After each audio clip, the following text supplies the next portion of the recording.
Oke, terima kasih saya ucapkan kepada siapapun yang menonton video kita. Nah, kali ini kita akan belajar tentang soal-soal self volta. Semoga pelajaran kita bermanfaat untuk siapapun yang menontonnya ya. Nah, kita akan belajar tentang pembahasan soal-soal yang berhubungan dengan self volta. Langsung saja kita lihat yang pertama. Soal pertama, pernyataan di bawah ini berhubungan dengan elektrokimia. Jadi elektrokimia itu kan ada dua ya, self volta sama elektrolisis. Nah, pernyataan yang tidak benar adalah A. Reaksi reduksi terjadi pada katoda. B. Sel volta menghasilkan energi listrik. C. Sel elektrolisis menghasilkan energi kimia. D. Pada kutub negatif sel elektrokimia terjadi penurunan tingkat oksidasi. E. Arus listrik dapat menimbulkan elektrolisis. Nah, jadi bagaimana kita bisa menjawabnya? Nah, di sini akan saya jelaskan pada sel volta dan elektrolisis. Nah, di mana perbedaannya dan persamaannya ya? Nah, kalau di sel volta kraw, elektrolisis juga kraw. Nih, jadi kraw ini adalah K-nya itu katoda, R-nya reduksi, A-nya anoda, O-nya oksidasi. Berarti artinya pada katoda terjadi reaksi reduksi dan pada anoda terjadi oksidasi. Demikian juga untuk elektrolisis, katoda reduksi, anoda oksidasi, sama. Kemudian kalau sel volta atau sel galvani, nanti nama lain dari sel volta itu adalah sel galvani ya. Energi kimia diubah menjadi energi listrik. Berarti reaksi-reaksi kimia menjadi listrik. Berarti kayak baterai ya, baterai bisa dibuat menjadi listrik ya. Kemudian kalau elektrolisis, energi listrik menjadi kimia, kebalikannya. Nah, berarti kalau elektrolisis harus ada listrik dulu baru bisa menghasilkan reaksi kimia. Nah, kemudian yang kedua, pada sel volta kepan, sedangkan elektrolisis kenap. Nah, mirip-mirip ya. Kalau kepan itu pada katoda atau katoda itu berada pada kutub positif, kutub negatif itu berada di anoda gitu maksudnya. Jadi kutub positif berada di katoda, kutub negatif di anoda. Jadi katoda positif, anoda negatif. Ini kutubnya. Positif negatif itu bukan muatan, tetapi kutub. Jadi bedakan muatan dengan kutub, itu nggak sama. Sedangkan elektrolisis kebalikannya, katoda kutub negatif, anoda kutub positif. Kemudian di sel volta itu kita sebut dia reaksi-reaksi redoks spontan. Kenapa?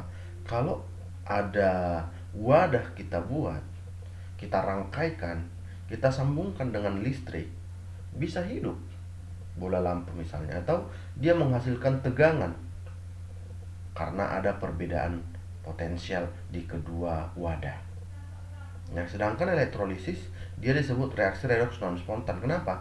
Kalau nggak ada listrik, dia tidak bisa menghasilkan reaksi kimia.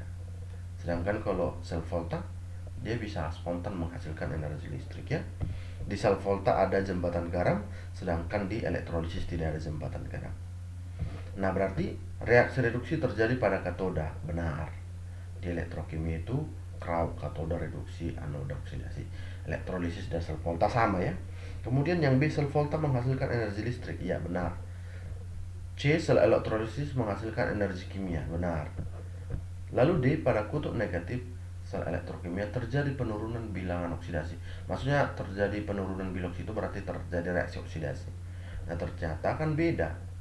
Kalau kutub negatif itu katoda kalau elektrolisis. Sedangkan pada sel volta kutub negatif pada anoda, jadi berbeda. Itulah jawabannya D. Kalau E, arus listrik menimbulkan elektrolisis, iya. Reaksi redoks non spontan itu adanya listrik menghasilkan energi kimia, berarti jawabannya D.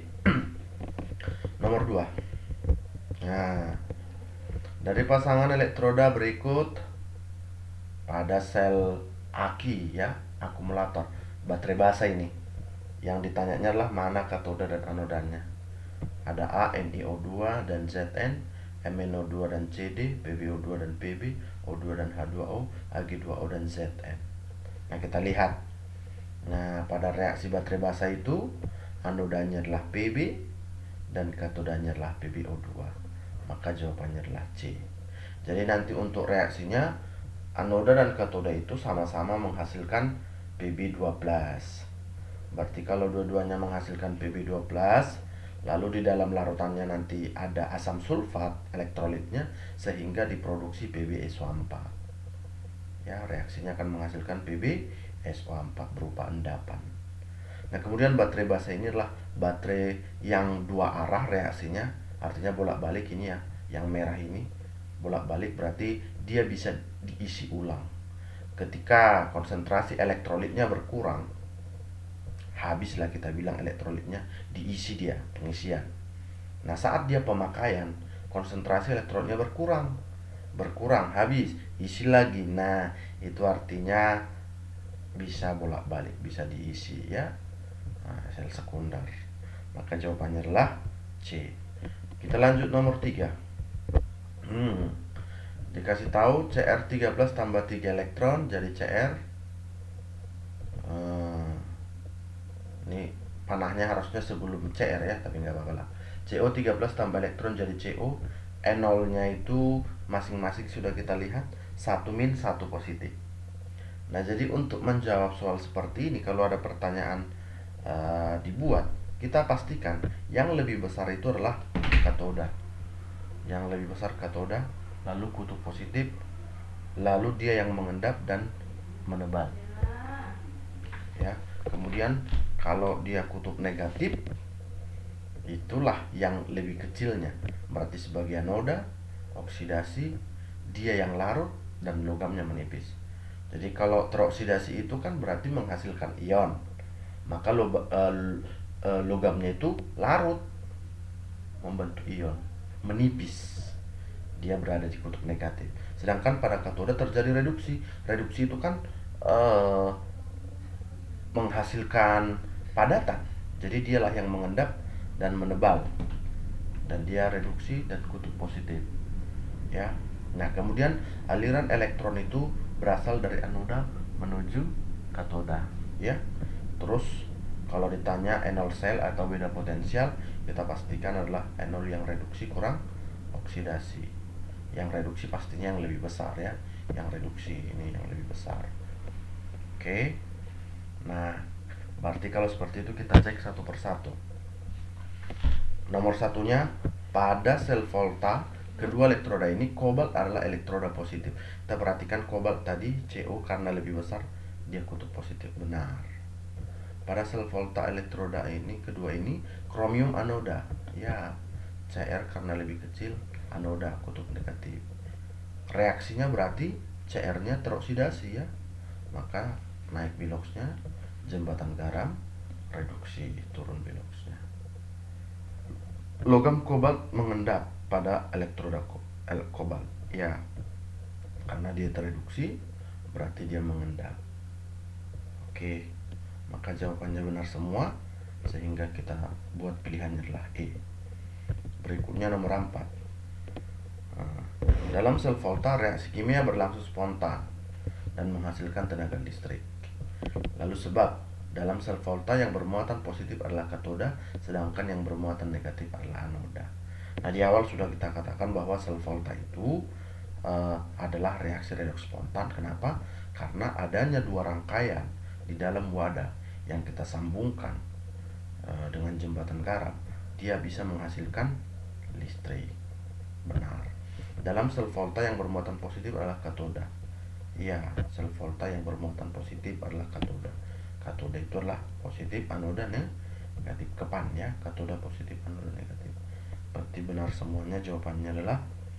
Nah, tapi kita lihat apakah yang atas dengan bawah berhubungan.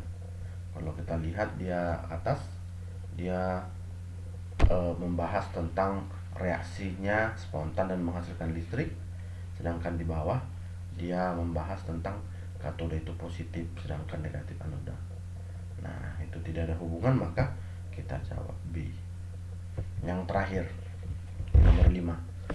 Suatu elektroda dengan nilai A0 yang positif belum tentu akan menghasilkan kutub positif dalam bentuk suatu sel volta. Lalu sebab suatu jenis elektroda dalam sel volta reaksinya mungkin oksidasi atau mungkin juga reduksi. Nah, kita lihat. Saya mau jelaskan dari sini. Posisi dari kiri ke kanan, mulai dari litium sampai dengan aurum nanti, itu dari kiri ke kanan makin mudah mengalami reduksi. Kalau makin mudah mengalami reduksi, berarti reduktornya turun atau oksidatornya naik dari kiri ke kanan, mulai dari litium sampai aurum. Kemudian N0-nya meningkat. Nah, itu bisa kita lihat dari potensial reduksi standar hidrogen 0 volt. Semua logam kanan H mulai dari Cu, Hg, Ag, Pt, Au itu positif volt. Dan semua logam kiri H mulai dari Pb sampai litium ke kiri itu negatif volt. Jadi pemisahnya H 0 volt. Katanya makin besar makin ke kanan. Ya, benar. Kemudian kalau seperti itu, yang N0-nya positif, N0 positif itu mulai Cu, Hg, Ag, Pt, A. Artinya kalau Cu kita rangkaikan dengan Ag kan boleh, ya, si Cu-nya di kiri, si Ag-nya di kanan. Berarti si Cu-nya pastinya adalah mengalami oksidasi karena dia paling mudah teroksidasi, ya, karena makin ke kanan mudah tereduksi. Ag-nya tereduksi. Ini N0-nya positif dua-dua, tetapi salah satu sebagai anoda, salah satu sebagai katoda. Jadi makanya di sini nilai N0 yang positif belum tentu akan menjadi kutub positif. Iya, ini N0-nya semua positif, tapi salah satu ada yang kutub negatif. Kayak kalau Cu dengan Ag kita rangkaikan, berarti Cu-nya kutub negatif karena dioksidasi. Sedangkan Ag-nya adalah kutub positif, gitu kan? Benar. Suatu elektroda sel volta reaksinya mungkin oksidasi atau mungkin juga reduksi.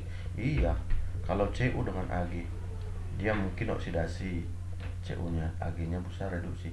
Kalau Cu dengan atau si Ag dengan PT, bisa aja si Ag-nya oksidasi, si PT-nya reduksi. Seperti itu. Ya, maka kita perhatikan sel volta. Pada sel volta terjadi pengubahan energi kimia jadi listrik, ya. Reaksi redoks bisa menghasilkan listrik, ya. Pada katoda reduksi dan anoda oksidasi, ya. Katoda kutub positif, anoda kutub negatif, iya. Nah, contohnya baterai, ya. Nah, itu. Maka keduanya berhubungan, kita jawab A. Oke, demikian pembahasan kita kali ini. Terima kasih telah menonton video kita. Tunggu video berikutnya. Selamat malam. Untuk video jadi